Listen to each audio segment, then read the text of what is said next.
J'ai cru que vous venez de signer un accord ce matin avec les deux grandes organisations éminentes œuvrant dans le domaine de l'éducation et plus particulièrement l'éducation usant les nouvelles technologies de l'information. On aimerait en savoir un peu plus. Quelle information vous pouvez donner aux Africains? Vous savez, c'est une occasion que nous voulons saisir. Que nous voulons saisir parce que les médias comme ils ont ne sont pas suffisamment utilisés dans nos pays en matière d'éducation. Parce que ce média, vous savez, le journaliste à la télévision a souvent l'habitude de dire « Excusez-moi de m'introduire dans votre maison ». Et donc nous avons là l'occasion d'amener l'école à la maison. Dans l'ensemble des foyers africains, quel que soit, on pourrait dire, quel que soit leur niveau, ils ont soit la radio, soit la télévision. Et donc c'est une possibilité pour nous, non pas d'amener seulement les enfants à l'école formelle, mais aussi d'amener l'école directement dans la maison. Parce qu'un tel projet peut toucher directement ceux qui sont scolarisés, mais aussi ceux qui ne sont pas scolarisés.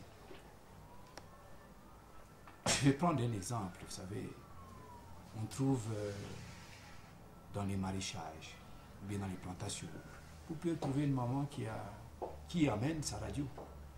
Et elle écoute la musique pendant qu'elle est en train de travailler. Mais imaginez qu'elle reçoive une petite leçon d'agriculture directement, alors qu'elle est dans sa plantation. Elle n'est pas allée à l'école, mais c'est l'école qui est venue vers elle et qui est même venue dans sa plantation. Voilà notre ambition, notre grande ambition à travers ce projet, bien sûr, qui va commencer, comme nous avons dit, qui va commencer à nos moyens.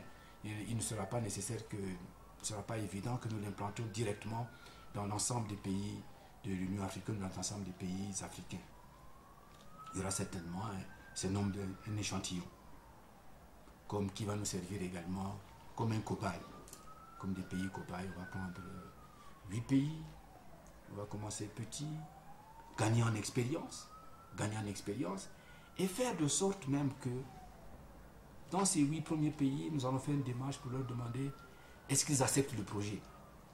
Mais nous allons le faire avec l'ambition de nous dire que les autres pays nous diront mais quand est-ce que vous arrivez chez nous? Et ça sera quelque chose de tout à fait important. Quand chacun des pays, les pays pourront se mettre en position de dire mais nous avons vu telle expérience que vous êtes en train d'essayer de faire là-bas, ça a l'air de marcher, mais quand est-ce que vous venez le faire chez nous?